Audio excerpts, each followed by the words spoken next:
Magandang araw sa inyo lahat. Welcome po sa aming talk show. Ngayon ay pag-uusapan po natin ang napapanahong issue tungkol sa tag-init. Talaga napakainit sa Pilipinas. Siguradong may epekto sa mga tao ang panahon ng tag-init. Anong masasabi mo, Manuel? Ang masasabi ko, talagang pagpapawis ang dulot ng mainit na panahon. Para sa akin, sa sobrang pagbababa ng init sa araw, ay maaaring magdulot ng bungang araw o sunburn.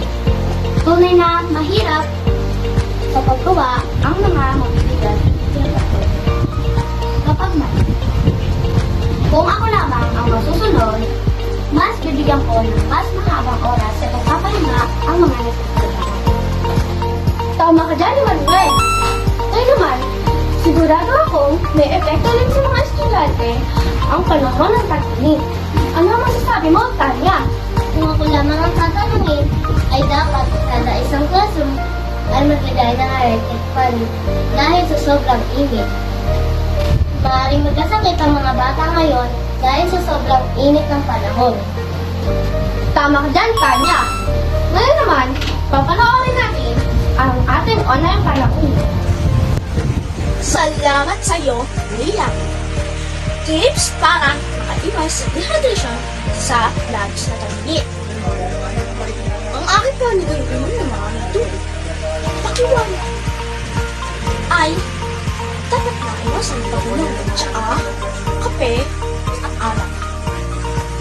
Ako ang tatanungin naman, nagsusuot ako ng haluluwag, manipis, lightly colored na damit. Tunay na nakikita ko na limitahan ang pagbibilad sa araw. Tunay na magagamit ang paggamit ng payong o sombrero kapag nasa labas. At para mabawasan ang exposure sa araw. Maraming salamat, Jack.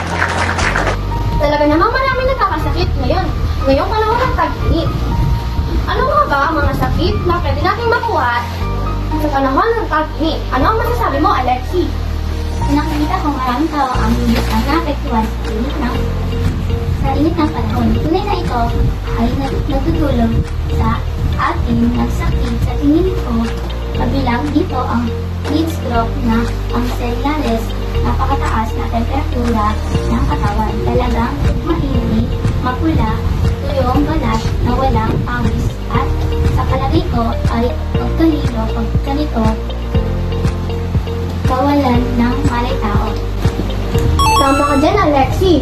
Ngayon naman, may papapakita po kaming video ng mga tao na nagrereklamo dahil sa panahon ng tag-init. Grabe naman, nagaktak na ako ng pawis. Oo nga, wala pa naman tayong dalang panyo at payo. Oo nga, grabe pa naman yung init ng panahon ngayon. Kailan kaya lalamig at tulay? Oo nga eh. Tara, lakad na tayo. Tara na. At ayun lamang po.